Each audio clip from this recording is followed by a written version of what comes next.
It's November 30th, and I just want to say happy birthday, Sir Winston Churchill. We shall go on to the end. We shall fight in France. We shall fight on the seas and oceans.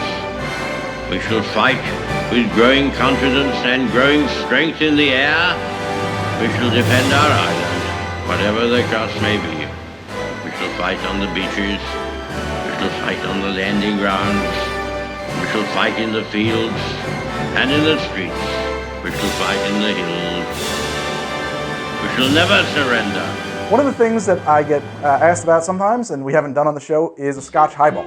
Scotch Highball isn't really a cocktail. It's a Scotch and Soda, and maybe with a twist. Certainly there are ways to elaborate on a Scotch Highball and turn it into a cocktail or something more like a cocktail. Even if you just throw bitters into it, it becomes kind of a cocktail by default. But I kind of wanted to hold off on those for another time and just sort of get a baseline feel for Scotch Highballs. You might think that there's not a lot to do with a Scotch Highball, but the truth is that soda is an ingredient and it has a taste to it. It would be wrong to say this is truly neutral. As soon as you start adding carbon dioxide to water, we form a weak carbolic acid, and it has a slight bitterness and a flavor profile. So this will pair differently with different scotches, and I thought that today we could take some scotches and try them with soda and see how they are. I think Sir Winston would approve. Sir Winston Churchill, there's just no beating around the bush here. It was a prodigious drinker. The man really put away a bottle. It's said to have said, quoted to have said, "I drink champagne at all meals and buckets of claret and soda in between," claret being Bordeaux. He also said that hot champagne, disgusting. He also said that hot vats, cold champagne, new peas, and old brandy were the 4 essentials to life. I don't know, that doesn't sound too bad, actually. It sounds about bad. I mean, there's a few other things I'd call essentials. I might swap out the peas for something else. Sir Winston Churchill loved champagne, loved it, drank it kind of multiple times. I mean, we know from his diary and from people around him pretty accurately what his drinking habits were. He put away, on average, 2 bottles of champagne a day and drank Scotch and sodas in between all day long, had wine a couple times a day at lunch, and would end his day drinking cognac. The man drank a lot. Had a big long nap in the middle of the day. No matter what was going on, pretty much. Blitz is raging on. He had a bed in his office. He would go down for a 2-3 hour nap in the middle of the day. Very important for his health. But he would work until like 4 in the morning. He was some kind of a workaholic. And he drank these weak soda whiskeys pretty well all day long. Not something I would emulate at all. I think that's a terrible habit. But, you know, the Blitz was on, and who am I to judge? I mean, it's Churchill. The way that he would make his whiskey sodas wouldn't really even qualify as a highball, and we're going to start with that. He was famously fond of Johnny Walker Red. He would take his glass of Johnny Walker Red, put about that much in there, just enough to cover the bottom, and fairly well fill the glass with seltzer. We've really diluted this at this point. It has about the color of champagne. I should say, too, that he wouldn't use no ice in his whiskey sodas. I get some leathery notes.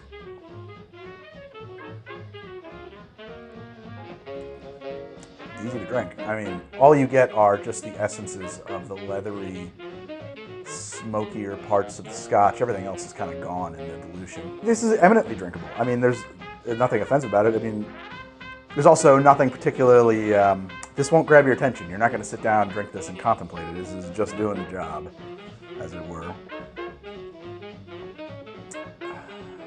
Something kind of vegetal about that combo, which is kind of weird. You wouldn't expect that. But mostly like leathery, smoky kind of notes. So that's how Sir Winston Churchill made his whiskey soda.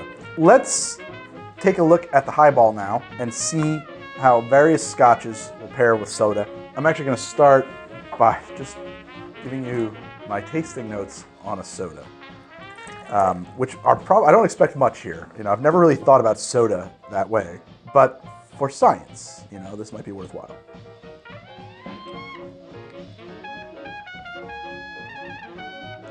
More of a sensation, obviously. You just get the soda in your mouth, that feel a little bit of an acrid kind of bite, a little bit of the acid there on the sides of your tongue. Very mild. Mostly it tastes like nothing. It tastes a little bit minerals, I guess. Mineral water is a thing. It tastes a little bit like mineral water, which is, I guess, the idea. So I'm going to start with this red label highball. Not the way that Winston Churchill would make it, but the way that I would. First off, I'm going to put this drink over ice. And I'm going to do a proper 2-ounce pour. Add my seltzer. Let's see where we're at now with a more stiff pour of the Scotch. Yeah, lovely. Obviously there's more flavors from the Scotch. There's a nuttiness now that we were losing before in the dilution. So I get almost like a walnut shell kind of smell, leather and smoke kind of thing. The walnut was missing before. Personally, I would take mine with a twist of lemon. Just like that. Oh yeah.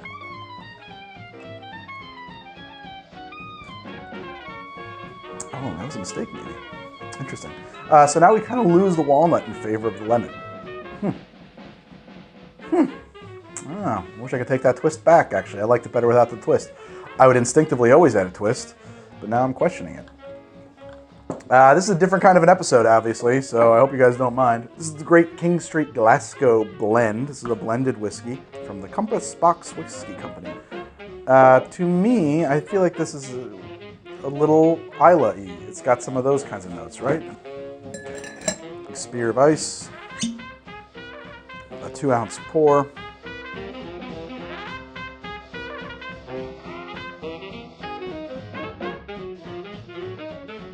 What a wonderful reaction we got there. Here we go.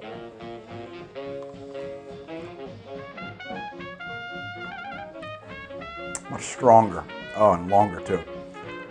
Much more smoke, leather, and peat, which is kind of missing from the red label. This does have a flavor profile that puts it somewhere in the range of an Islay. This is definitely a drink that asks you to notice it and pay attention while you're sipping it. Still kind of a nuttiness to it. I don't know if that's not universal. I always find that there's a nutty, but a bitter kind of nutty, like a walnut nut to Scotches. And we'll try this again with the lemon twist, which would always, it's just a practice of mine that I never thought to question before. Now I'm questioning everything.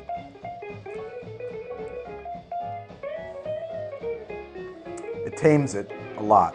So if the Islay notes were too much for you, the lemon cuts that back and just makes the whole thing a lot brighter and a lot more approachable. Still very Scotchy though. I mean, still plenty of smoke and peat in there. It's not gone. Oh, tough to get your job done though, I'll tell you. You know, coordinating U-boat attacks and responses and stuff and evacuations. And so on to the next Scotch. Let's try the Laphroaig. Okay, once again, my ice cube.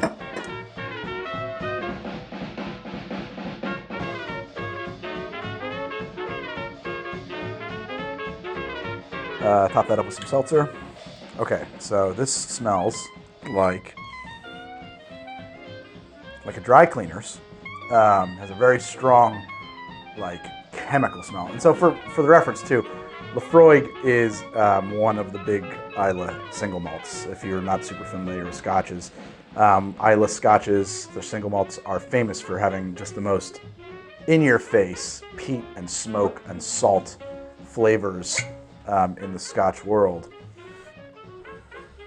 And that's powerful smelling stuff. You do get the malt when you just really snort the bottle like that. You get that there too, but it's a lot of these it's such a weird way to describe it. But I feel that smell up here, and it's more of a top of your nose structure kind of chemical, bittery type thing. Also, I mean, it's kind of weird, right? Most people are not going to make a highball from a single malt, but we had it, so let's explore the idea.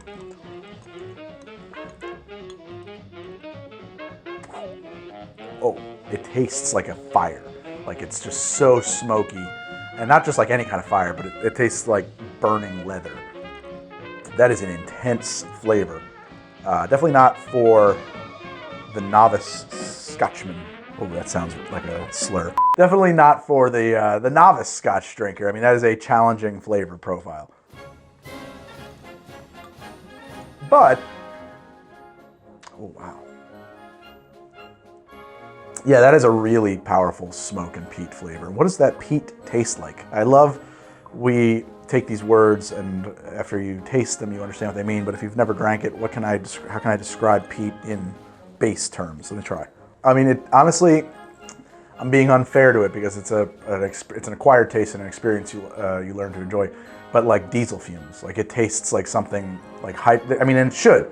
Peat is a hydrocarbon thing. You use it as fuel in places where it's common. You can burn it. It's almost coal or almost oil, vegetation that's compressed in bogs and can be burned. And it can be used to make mummies too. But it is an ingredient. I'm not actually sure when the peat goes into a peated Scotch. And you're basically adding like a hydrocarbon to it. It should taste sort of like fuel, and it kind of does, which is, like I said, unflattering. But when you've acquired that taste, it's something you seek out. So it tastes like that. It tastes like motor oil, diesel, gasoline a little bit. But like a nice gasoline, an expensive, well, how old is this? Like a 10-year-old gasoline. Ugh. For science, we gotta do the Lafroig with a twist. Okay, of course now the nose is nothing but lemon. Lemon up front. Hydrocarbons. Salt, or no, leather. Less leather though. It cuts the leather quite a bit. And it shortens the experience on that kind of fuel taste. So it goes lemon, diesel, and then leather. And every note, there's gaps between them, which I know sounds crazy, but there's moments where it goes to neutral. And then the notes themselves become shorter. Okay. The last Scotch. I really like the Monkey Shoulder. It's a blended Scotch that is lovely for mixed Scotch drinks. I think this is probably my favorite Scotch. Oh, just came back. More leather. It's crazy. It's weird. It's an experiential thing. And maybe that's just my palate. It's pretty subjective stuff. I do my best to describe as objectively my experience of these drinks, but it can only ever be my experience. I can't speak for you. Maybe I have a broken tongue. I have no idea. Look at that. We're so good at pouring, Greg. Skelter. Helter Skelter. And let's try a sip. It's amazing what 1/3 of 4 Scotch Highballs will do to your level of inebriation. Okay, so wait, this is weird. I get a nose that's similar to banana funk, like you would get in a funky Jamaican rum, actually. Yeah, and then malt, actually. Definitely cereal in the nose. Yeah, okay, so a slight banana funk nose, kind of unusual for a whiskey. And then let's go for the taste. Okay, so there's some malt and then leather that fades back into malt. And like, what does malt taste like? If you can imagine, when I say the essence of something, I'm trying to describe like literally something stripped of sugar, removed from sweetness, because there are really like no sugars left in these. And so that actually changes a lot of the flavors, and you're zeroing in on parts of flavors that you don't normally get because everything has some level of sweetness to it until you've distilled it. So what does malt taste like? It tastes a little bit like breakfast cereal without sugar, like literally without the sugars in it removed, and without milk. So it has that kind of, those cereal notes for sure. And there is some leather in there, and it's actually lingering still. There's quite a bit of leather and just a tinge of smoke, which is funny because you taste that and you call it smoke, or I call it smoke, when it's the leather parts of the drink that you are tasting in your nose. It sounds so weird. This is, man, we're diving deep into tasting note territory here. It's starting to feel like a verbal acid trip. Okay, I was right, by the way. This is my favorite highball of the 4, but it's also sort of the least challenging and the most approachable, with the exception of maybe the red label. Both of these are really cool. They're just much more demanding as a drink. They're in your face. There's a bitterness to all of their flavor profiles, right? And that actually comes partially from the Scotch and partially from the seltzer. But you would never say that that's the dominant flavor. Like, if you think about it for a minute, it's there. It has to be a component of it. That astringent dryness is a component, but it's kind of like a component of that leather taste and that peat taste. And it has various levels of volume throughout the flavor profiles of all of these. So I would never say that that's a dominant flavor, but I suppose if I had to describe it in terms of bitter, sweet, or sour, all of these are somewhere on the bitter spectrum and maybe somewhere on the bitter to sweet spectrum. Like this one, the malty notes, of course, it never actually physically gets sweet, but the malt notes remind you of sweetness in a kind of a way. And so in that sense, it has a sweet taste to it.